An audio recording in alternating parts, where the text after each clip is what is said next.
ఎలియాషీబును అతని సహోదరులైన యాజకులను లేచి గొర్రెల గుమ్మమును కట్టి ప్రతిష్ఠించి తలుపు నిలిపిరి.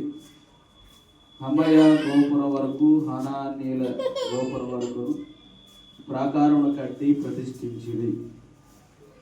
అలాగే 32వ వచనం, అతని ఆనుకుని నీతిని స్థలమునకును మిస్బాదు ద్వారమునకు ఎదురుగా ఉన్న వర్తకుల స్థలము యొక్క మూల వరకును బంగారు పనివారు కుమారుడైన మల్కియా బాగు చేశారు.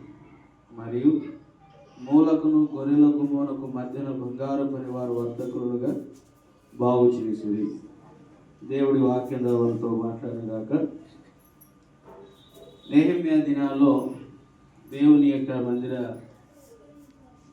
పడిపోయినటువంటి ప్రాకారాన్ని, అలాగే వారు ఎంతో భారముతో విశ్వాసంతో మనం కట్టినట్టు చూస్తూ ఉన్నాం.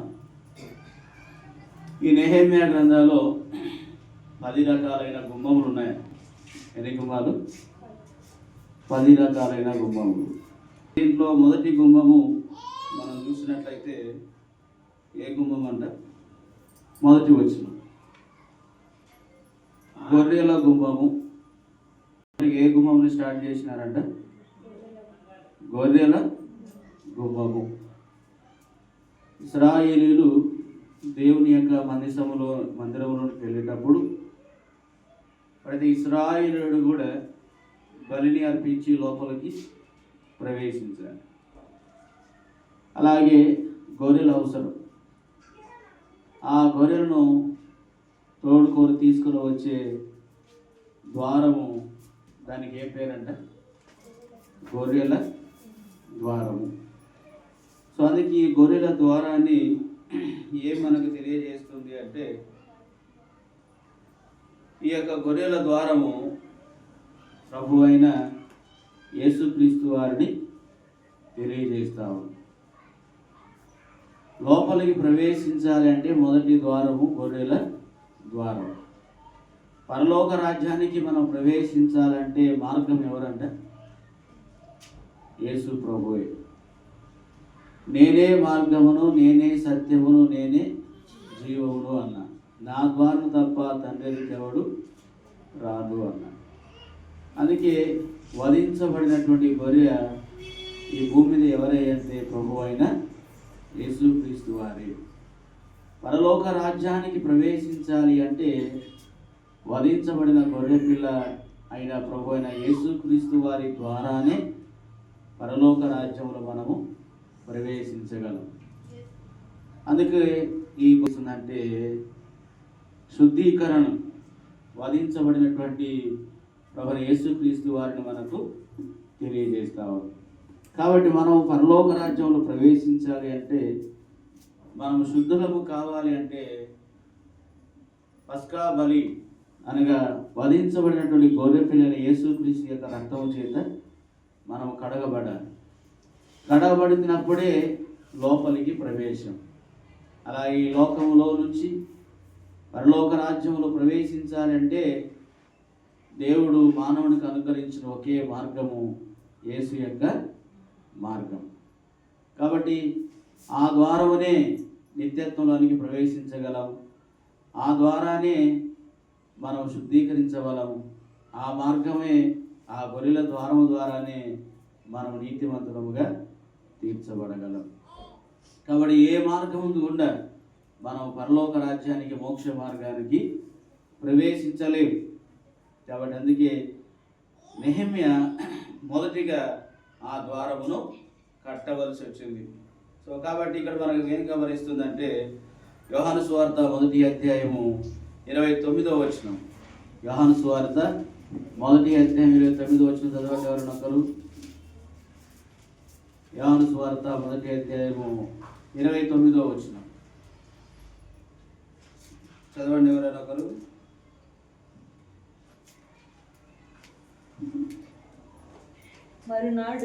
మరునాడు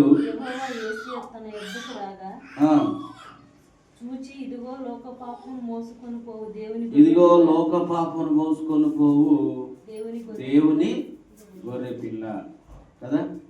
ఎవరి లోక పాపమును మోసుకుని దేవుని గొర్రె పిల్ల? ప్రభు అయిన యేసుక్రీస్తు వారే. ఆయనే మన కొరకు వధించబడ్డారు. ఆయనే మన కొరకు తన రక్తాన్ని కార్చినాడు. ఆయనే మన కొరకు తన పరిశుద్ధమ రక్తాన్ని చిందించి ఆ రక్తము ద్వారా మనకు ప్రవేశము, శుద్ధీకరణ, పాప క్షమాపణ కలిగి ఉన్నది. కాబట్టి ఆయన ద్వారానే తప్ప పరలోక రాజ్యంలో ప్రవేశం అనేది లేదు. కాబట్టి ఈ రాత్రికాల సమయంలో ఇంకా మనం రక్షణ పొందలేని వారమైనట్లయితే నేడైనా ఏం చేయాలంట? ప్రభు యొద్దకు రావాలి. పరలోక రాజ్యంలోనికి దేవాలను ప్రవేశించంటే మొదటి మార్గం గొర్రెల మార్గం. కాబట్టి మార్గమైన క్రీస్తు యొద్దకు వచ్చినప్పుడే ఒక మానవుడు దేవునితో సహవాసం చేయగలడు, మోక్ష మార్గానికి వెళ్ళగలడు. ఆ మార్గంలోనే మనము శుద్ధీకరించబడగలం, మన పాపాలకు క్షమాపణ కలిగి ఉన్నది. సో కాబట్టి ఇంకా రక్షణ లేని వారు ఉన్నట్లయితే వారి లోకంలో ఎన్ని చేసినా మనము శుద్ధీకరించబడలేము. ఎన్ని మార్గాలు ప్రయత్నం చేసినా పరలోక రాజ్యాన్ని, మోక్ష మార్గాన్ని మనము చేరుకోలేము. ఒకే ఒక మార్గం, యేసు యొక్క మార్గం. ఆ మార్గముతోనే మొదటిగా పనిని ఆరంభించిన. ఈ లోకంలో మొదటిగా చేయవలసింది ఏంటంటే ప్రభు యేసుక్రీస్తు యొక్క మార్గము దగ్గరికి రావాలి. ఆ మార్గములో నీకు పాప క్షమాపణ ఉంది, జీవం ఉంది, శుద్ధీకరణ ఉంది, క్షమాపణ ఉంది, నీ ఆత్మకు మోక్ష మార్గము ఉంది. తర్వాత రెండవదిగా నెహెమ్యా కట్టినటువంటి మార్గం ద్వారం ఏంటంటే చదువుదామా? 3వ అధ్యాయము 3వ వచనం. 3వ అధ్యాయం 3వ వచనం. మత్స్యపు గుమ్మము అసెసన వంశస్థులు కట్టిరి, మరియు వారు దానికి దూలమును ఎత్తి తలుపులు నిలిపి తాళములను గడియలను అమర్చిరి. ఇక్కడ గమనిస్తే రెండవ గుమ్మం ఏ గుమ్మం అంట? మొదటి గుమ్మం ఏది చెప్పాలి? మొదటి గుమ్మం ఏది? గొర్రెల గుమ్మము. రెండవ గుమ్మం ఏంటంటే మత్స్యపు గుమ్మం. మత్స్యము అంటే చేప కదా.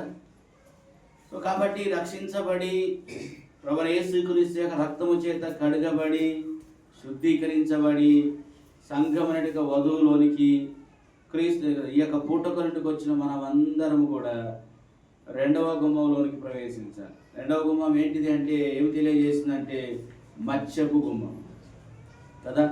అందుకే చేపలు బయట ఆ గుమ్మం దగ్గర ఏంటంటే ఒక సైడు యోర్దాను నది ఉంటుందంట, ఒక పక్కన సముద్రం ఉంటుంది.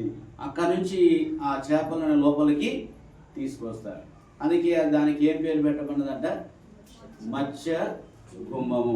కాబట్టి మత్స్యము అంటే చేపల గుమ్మము. కాబట్టి రెండవది కట్టినటువంటి గుమ్మం ఏంటంటే చేపల గుమ్మము. సో కాబట్టి ఇది మనకి ఏం తెలియజేసిన ఆత్మీయముగా? అందుకే ప్రభువైన యేసుక్రీస్తు వారు భూమి మీద ఉన్నప్పుడు ఆయన శిష్యులు చూసినప్పుడు వారిని చూసి మీ ఏమన్నాడంటే, ఇప్పటి వరకు మీరు చేపలు పట్టారు, కాబట్టి ఇప్పటి నుంచి మేము ఏం చేస్తాము? మనుషుల పట్టు చేపలుగా నేను చేస్తాను, కాబట్టి మీరు నన్ను ఏం చేయాలి? వెంబడించండి అన్న.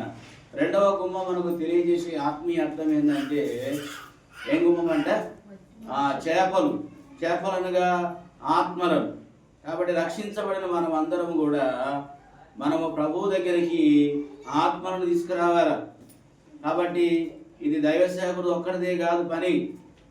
రక్షించబడిన ప్రతి విశ్వాసి కూడా ఏం చేయాలంటే దేవుని యొద్దకు ఎవరు తీసుకురావాలి? అనేకమైన నూతన ఆత్మలను మనం తీసుకురావాలి. అందుకే సముద్రంలో వల వేయాలి కదా. పట్టిన చేప గంపల్లో వల వేయద్దు. చాలాసార్లు మనం ఏం చేస్తామంటే అనేక కొత్త వారిని ప్రభు యొద్దకు తీసుకురావడానికి బదులుగా ఆ సంఘములో ఈ సంఘములో అక్కడ పోయేటోళ్ళు ఇక్కడ పోయి తీసుకురావటము పెద్ద పని కాదు. అది కాదు పరిచర్య, అది కాదు సువార్త, అది కాదు ఆత్మల సంపాదన. అందుకే ఏం చేయాలి? ఎక్కడ వలేయాలంటే సముద్రంలో వల వేసి కొత్త చేపలు పట్టాలి. ఆల్రెడీ పట్టి గంపలో 2 చేపలు ఎత్తుకొని వస్తే అది పెద్ద దైవ కార్యం ఏమి కాదు. సో ఈరోజు చాలాసార్లు విశ్వాసులు ఎలా తయారైపోయారంటే 6 నెలలు ఈ సంఘము, 6 నెలలు ఇంకో సంఘము, 6 నెలలు ఇంకో సంఘం ఏం చేస్తారంటే ఒక పిల్లి 10 స్థలాలు తిరిగినట్టుగా అన్నీ తిరుగుతూ ఉంటారు. వారు కూడా లాస్ట్కి అడ్రస్ లేకుండా పోతారు. సో అందుకే అది ఆత్మీయత కాదు. ఒక సహవాసం అంటుకట్టబడి ఒక సహవాసం నిలుచుండి ఆ సహవాసమునకు ప్రభు యొద్దకు ఏం చేయాలంట, అనేక నూతన ఆత్మలను ప్రభు దగ్గర తీసుకురావాలి. అర్థమైందా? అందుకే మన జీవితంలో దీని ఆత్మీయ అర్థం ఏంటంటే ఈ భూమి మీద ఉన్నంత వరకు మన అనేకులను ప్రభు యొద్దకు ఏం చేయాలా, తీసుకొని రావాలా. అందుకే సమరయ స్త్రీని మనం చూసినట్లయితే ఆమె ఏం చేస్తుంది, తమ పాపాన్ని విడిచిపెట్టిన వెంటనే ఊర్లోనికి వెళ్ళి ఏం చేసిందంట, నేను చేసినవన్నీ నాతో చెప్పిన వారిని మీరు వచ్చి చూడండి అన్నారు. కాబట్టి ఈరోజు మనము అయ్యో మేము ఇంకా ఇప్పుడే రక్షించబడ్డాము కదా, మాకు ఎలా తెలియదు, ఎలా సువార్త చెప్పాలో తెలియదు, ఎలా మర్మాలు చెప్పాలో తెలియదు అని చాలాసార్లు మనం ఏం చేస్తామంటే ఇంకా నాకు తెలియలేదులే అని మనము ఆలస్యం చేస్తాం. ఈ భూమి మీద ఉన్న ప్రతి ఒక్క వ్యక్తి, ప్రతి క్రైస్తవుడు, రక్షించబడిన ప్రతి క్రైస్తవుడు దేవుని యొక్క సువార్తను చెప్పి, నీ సాక్ష్యమును చెప్పి అనేకులను సత్యము దగ్గరికి, అనేకులు ప్రభు యొద్దకు, అనేకులు ప్రభు యొక్క సహవాసంలోనికి, ఈ మార్గంలోనికి తీసుకొచ్చే బాధ్యత మనందరిపై దేవుడు పెట్టి ఉన్నాడు. అందుకే ప్రభు అన్నాడు, సర్వలోకంకి వెళ్ళి మీరు ఏం చేయాలంట, సర్వ సృష్టికి సువార్తను ప్రకటించండి అన్న. కాబట్టి మనం ఇంటిలో సువార్త ప్రకటించాలి, వీధిలో సువార్త ప్రకటించాలి. ఎక్కడ అవకాశం ఉంటే అక్కడ మనం దేవుని యొక్క సువార్తను మనం అందించి అనేక నూతనమైన ఆత్మలను, క్రొత్త వారిని ప్రభు యొద్దకు, దేవుని మందిరమునకు మనం తీసుకుని రావాలి. కాబట్టి ఎప్పుడు చేస్తావు, రక్షించబడి ఇన్ని సంవత్సరాలు అయిపోయింది, దేవుని దగ్గరకు వచ్చి ఇన్ని సంవత్సరాలు అయిపోయింది, దేవుని దగ్గర ప్రార్థన చేసి ఇన్ని సంవత్సరాలు అయింది, ఇన్ని సంవత్సరాలుగా దేవుని బల్లలో ప్రభు యొక్క సహవాసములో నువ్వు పాలు పొందుతూనే ఉన్నావు. మరి నీ ద్వారా ఒక్క ఆత్మ అయినా ప్రభు యొద్దకు వచ్చిందా? ఇంకా నేను నాకెందుకులే, నది నా పని కాదులే, నాకు అవసరం లేదులే, ఎవరో చేస్తారులే అని అనుకోవడం కాదు, నీ బాధ్యత అది. కాబట్టి సమరేశ్వరి ఏం చేసిందంట, ఆమె ఊర్లోనికి ఏం చెప్పింది, తన సాక్ష్యాన్ని చెప్పింది. నేను చేసినవన్నీ, నాతో చెప్పిన వారిని మీరు వచ్చి ఏం చేయాలి, చూడండి అన్నది. ఆ మాట ఒకటే చెప్పింది, ఇంకేమని చెప్పిందా? ఆ మాట చెప్పగానే ఊరి వాళ్ళందరూ వచ్చినారంట. ఎవరి దగ్గరికి? ప్రభు యొద్దకి. ఆయన చూసిన వెంటనే వారందరూ ఏం చేసినారంట, వాళ్ళు అన్నారు, నిజముగా ఈయన లోకరక్షకుడని నమ్మినారంట. కాబట్టి ఈరోజు మనం కూడా ఏం చేయాలి, సమయమందును అసమయమందును, అనుకూలం ఉన్నా అనుకూలం లేకపోయినా, బస్సులోనైనా, ట్రైన్లోనైనా, ఫ్లైట్లోనైనా, ఎక్కడికి వెళ్ళినా అవకాశం వచ్చినప్పుడు క్రీస్తు యొక్క ప్రేమ గల సువార్తను నువ్వు అందియవచ్చు. లేదా ఒక కరపత్రిక ఇవ్వచ్చు, లేదా ఏదో ఒక బర్త్డే మీటింగ్ ద్వారా, ఒక వివాహం ద్వారా, ఒక ఇల్లు డెడికేషన్ ద్వారా, లేదా ఒక సువార్త కూడిక ద్వారా, లేకపోతే పలు అవకాశాలను ప్రభు ఇచ్చినప్పుడు మనం ఒకటే కాన్సెప్ట్ ఏముండాలా, ఏ విధముగా చేతనైన ప్రభు యొద్దకు మనం దేవుని ప్రేమను వారికి చూపించి దేవుని ఇంటికి తీసుకురావాలి. అంతే తప్ప ఈరోజు చాలాసార్లు ఆ చర్చికి వెళ్ళేవారిని, ఈ చర్చికి వెళ్ళేవారిని ఏం చేయాలి, ఆ చర్చికి ఈ చర్చికి వచ్చేవారిని ఏం చేస్తారు, చాలామంది నిన్నగాకున్న సంఘం పెట్టిన ఏం చేస్తారంట, మా సంఘానికి 600 మంది వస్తారు, 700 మంది వచ్చినా నువ్వు పెట్టిందే 1 సంవత్సరం 2 సంవత్సరము, ఎన్ని వేల మంది రక్షించబడ్డారు? అన్ని వందలు రక్షించబడ్డారా? అంటే వారందరూ ఎవరు? వేరే గంపలో ఉన్న చేపలు. కాబట్టి అందుకే పరిశుద్ధాత్మ దేవుడు తెలుసు, ఇక్కడ కూర్చున్న వారందరిలో ఎవరి ద్వారా రక్షణ పొంది ప్రభు ఇంటికి వచ్చినారో వారికే ప్రతిఫలం, నీకుండదు. నువ్వు వాక్యం చెప్పొచ్చు, బిర్యానీ, చికెన్, మటన్ భోజనాలు పెట్టచ్చు, కార్లో, బండ్లలో ఏదంటే పప్పులు పసకాలు చేయొచ్చు, కానీ వాళ్ళు ఆత్మీయంగా వర్ధిల్లుతారు, ఆత్మీయంగా పోషించబడతారు. కానీ ఎవరి ద్వారా రక్షించబడరు వారికి ఆ బహుమానం దేవుడు ఇస్తాడు. నీ ద్వారా రక్షించబడిన వారు ఎంతమంది ఉన్నారు? చెప్పండి.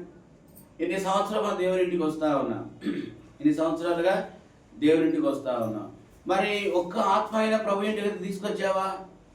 ఒక ఆత్మకైనా దేవుని సువార్తను చెప్పగలిగినావా?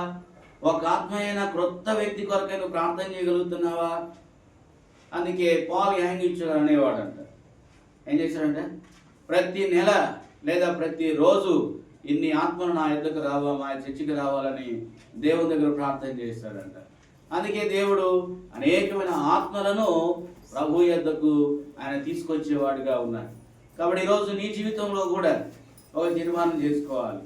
నెహెమ్యా 2వ గుమ్మం ఏంటంటే ఏ గుమ్మం అంట? మత్స్యపు గుమ్మము. కాబట్టి అది మనకి ఏం తెలియజేస్తుందంటే అనేకమైన ఆత్మలను దేవుని యొద్దకు మనం తీసుకొచ్చే బాధ్యత, దేవుని పనిని దేవుడు మనకు తెలియజేస్తా ఉన్నా. కాబట్టి మొదటి గుమ్మము ఏ గుమ్మం అంట? గొర్రెల గుమ్మము. 2వ గుమ్మము మత్స్యపు గుమ్మము. కాబట్టి మొదటిగా రక్షించబడకుండా పరలోక రాజ్యం ప్రవేశము. కాబట్టి రక్షణ పొందకుండా మనం ప్రభు యేసుక్రీస్తు వారిని సొంత రక్షణ అంగీకరించి మారు మనసు పొంది బాప్తిసంలో సాక్ష్యం ఇచ్చి ప్రభు బలలో పాల్పొంది సహవాసం నిలుచున్నప్పుడు మాత్రమే నీవు దేవుని రాజ్యంలో ప్రవేశించుటకు అర్హుడవు. అలాగను ప్రభు అయిన యేసుక్రీస్తును సొంత రక్షణ అంగీకరించకుండా, నీ పాపాలు ఒప్పుకొనకుండా, పాప క్షమాపణ నిమిత్తము బాప్తిసంలో సాక్ష్యం ఇవ్వకుండా, బలలో పాలు పొందకుండా నువ్వు ఎన్ని సంవత్సరాలు వచ్చినా, ఎన్ని కార్యాలు చేసినా నీకు పరలోక రాజ్యంలో ప్రవేశము లేదు. కాబట్టి అందుకే నెహెమ్యా మొదటి గుమ్మం ఏ గుమ్మం కట్టినాడంట? గొర్రెల గుమ్మము. అనగా గొర్రె వధించబడిన యేసుక్రీస్తు వారిని సూచిస్తా ఉంది. కాబట్టి పరలోక రాజ్యాన్ని ప్రవేశించాలి అంటే మొదటిగా నువ్వు చేయవలసిన మొదటి స్టెప్ ఏంది? మారు మనసు పొందాలి, అనగా రక్షించబడాలి. రక్షణ లేకుండా నీకు పరలోక రాజ్యము లేదు. నీవు రక్షించబడితేనే దేంట్లోకి ప్రవేశము? పరలోక రాజ్యంలోనికి ప్రవేశం. కాబట్టి ఏం చేయాలి? ఆనాడు పేతురు పరిశుద్ధాత్మను నిండుకున్న వాడై ఆయన లేచి నిలబడి వాక్యం చెప్పినప్పుడు ఆ దినాల్లో మొదటి శతాబ్దంలో 8,000 మంది రక్షించబడ్డారంట. ఇంచుమించుగా 3,000 మంది రక్షించబడ్డారు. అయితే వారి హృదయంలో దేవుని వాక్యము కూర్చబడి వారు ఏం చేసినంటే రక్షణ పొందుటకు మేమేమి చేయాలి కదా. పొడవబడినారు వారై హృదయాంతరంలో దేవుని యొక్క వాక్యం ఏం చేయబడదంట?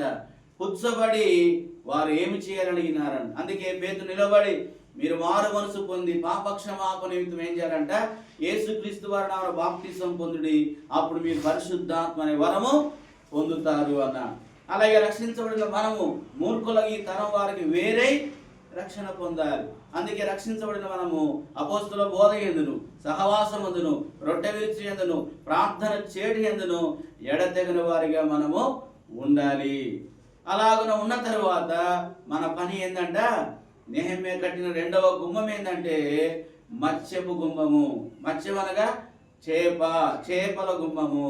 కాబట్టి ఈరోజు రక్షించబడిన వ్యక్తికి దేవుడు చెప్పే ఒక పని ఏంటంటే రక్షణ పొందిన మనమందరము కూడా దేవుని పనిని చేయాలి. ఏం పని? ఆ పని అన్ని పనుల కంటే శ్రేష్టమైన గొప్ప పని దేవుని పని మనం చెప్పాను. ఏం పని అంటే ఇది మంచిది కదా, గొప్పది ఇది. ఏ పని? ఆత్మల సంపాదన. ఈ భూమి మీద నువ్వు ఉన్నంత వరకు దేవుని కొరకు ఏం చేయాలంట? అనేకమైన ఆత్మలను ప్రభు యొద్దకు మనము తీసుకురావాలి. అర్థమైందా?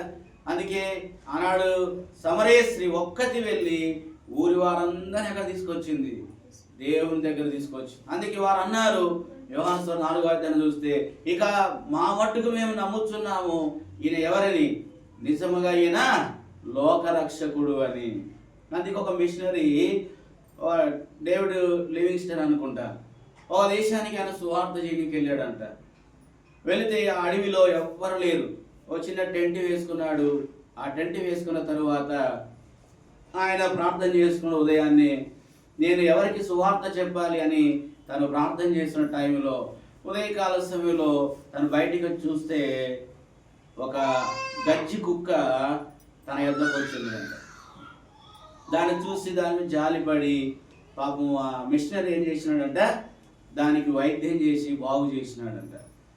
10 రోజుల మటుకు దానికి మంచిగా స్నానం చేసి మందు పెట్టి మంచి వైద్యం చేసి దానికి మంచి పరిచయం చేసినాడు. అయితే అది బాగైపోయిన తర్వాత 10 రోజుల తర్వాత అది కనపడలేదంట. అప్పుడు ఆయన మిషనరీ అనుకున్నాడు, రే ఈ కుక్కకి ఇంత బాగు చేస్తే నాతో ఉంటుంది అనుకుంటే ఈ కుక్క ఎటుపోయిందో తెలియలేదు అనుకున్నాడు. అయితే 10 రోజుల తర్వాత ఆయన చూస్తూ ఉండగానే ఈ కుక్క వెళ్ళి ఏం చేసిందంట, మరొక 10 కుక్కలు తెచ్చిందంట. ఈ కుక్కల కంటే భయంకర జబ్బుతున్న కుక్కలు ఏం చేసిందంట, ఆ కుక్క వెళ్ళి 10 కుక్కల్ని ఎవరి దగ్గర తీసుకొచ్చింది, ఆ మిషనరీ దగ్గర తీసుకొచ్చిందంట. ఎందుకు? బాగుపడటానికి. అది ఊరుకుందా? నేను బాగుపడ్డాను, ఏం చేసిన, నేను బాగుపడ్డాను కాబట్టి మీరు కూడా బాగుపడండి అని ఆ కుక్క వెళ్ళి ఏం చేసిందంట, 10 కుక్కలు తీసుకొని వచ్చిందంట కదా. ఈరోజు చాలాసార్లు మనం ఏం చేస్తాం, ఇక మనం బాగుపడితే మనకెందుకులే, ఎవడు ఎట్లాంటి సావని ఏమన్నా పోని అని. అది క్రైస్తవుడి యొక్క లక్షణము కాదు. భూమి మీద ప్రతి క్రైస్తవుడి యొక్క బాధ్యత దేవుని కొరకే ఆత్మలను సంపాదించాలి. ఏ ఆత్మలు సంపాదించాలి?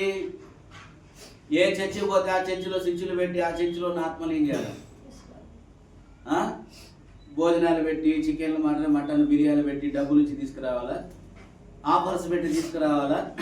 ఆఫర్స్ వచ్చిన వాళ్ళు కొద్ది కాలమే ఉంటారు.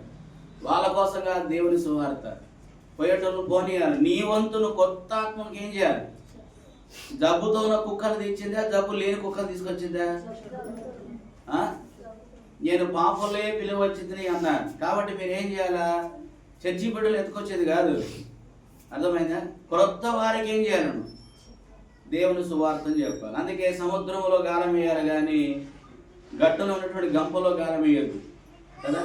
అందుకే చాలా మంది ఏం చేస్తారు, ఎక్కడ ఎక్కువ మంది పోతే అక్కడ చర్చి పెడతారు, ఆ చర్చిలో కొట్టాడ పెడతారు, వాళ్ళకంతా వీళ్ళకంతా తీసుకొచ్చి సంఘం పెడతారు. అది చర్చి కాదు, అది దైవ పరిచర్య కాదు. ఈరోజు మన దేవుడికి సమకూర్చుకున్నాడంటే ఆ చర్చలు ఈ చర్చలు రావాలని కాదు. ప్రతి వారి భారం ఏమై ఉండాలి అంటే అనేకమైన నూతన ఆత్మలను నీ ద్వారా దేవుని ఇంటికి తీసుకురావాలి. అర్థమైందా? కాబట్టి ప్రభు అన్నాడు, ఇప్పటి నుంచి మీరు చేపలు పడుతున్నారు కాబట్టి ఇప్పటి నుంచి నువ్వు ఏం చేస్తావు? మనుషులు పట్టు జాగ్రత్తగా చేస్తావు. ఇప్పుడు మన ఎవరిని పట్టుకోవాలా? ఏం పట్టుకోవాలా? దేవుని కొరకు అనేక నూతన ఆత్మలను సంపాదించి ప్రభు రాజ్యంలోనికి వారిని తీసుకొచ్చే బాధ్యత. ఎవరి బాధ్యత అది? రక్షణ పొంది ప్రభు ఇంటిలోనికి వచ్చిన వారి ప్రతి వారి బాధ్యత కదా. రక్షణ లేకుండా ఎన్ని చేసిన వేస్తే మళ్ళా.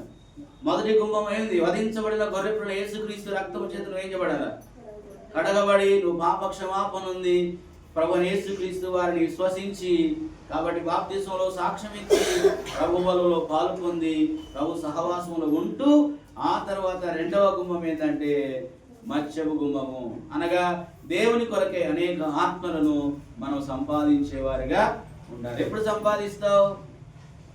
ఇక సమయం లేదు కదా. ఈరోజు నువ్వు నీ పనులు చేసుకోవడానికి సమయం అయిపోయింది.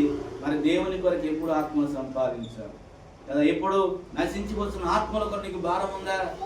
నీ కళ్ళ ముందు అనేక యవనస్తురాను అనేక మంది త్రాగుడికి, జూదానికి, తర్వాత అనేక పాప వ్యసనానికి బానిసైపోతున్నారు. మరి వారి కొరకు ఎప్పుడు నువ్వు ప్రార్థన చేస్తావు? వారి కొరకు ఎప్పుడు నువ్వు పరుగులు ఎత్తుతావు? వారి కొరకు ఎప్పుడు నువ్వు కన్నీరు గారుస్తావు? వారి కొరకు ఎప్పుడు నువ్వు సువార్త అందిస్తావు? కాబట్టి నశించిపోతున్న ఆత్మలకు నీకు భారం ఉందా? కాబట్టి రెండవ గుంభం తెలియజేసిందంటే దేవుని కొరకు నువ్వు అనేక ఆత్మలను సంపాదించేవాడిగా ఉండాలి.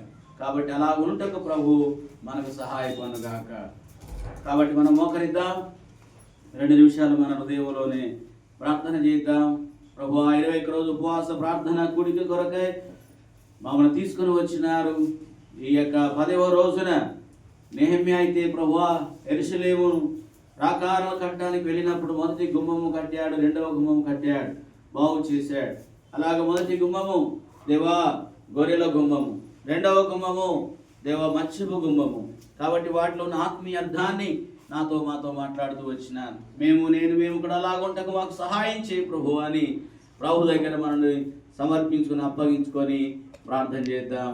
ప్రభువానికి వందనాలు. చెప్పిన వాక్యాన్ని దీవించుము, కార్యం జరిగించుము.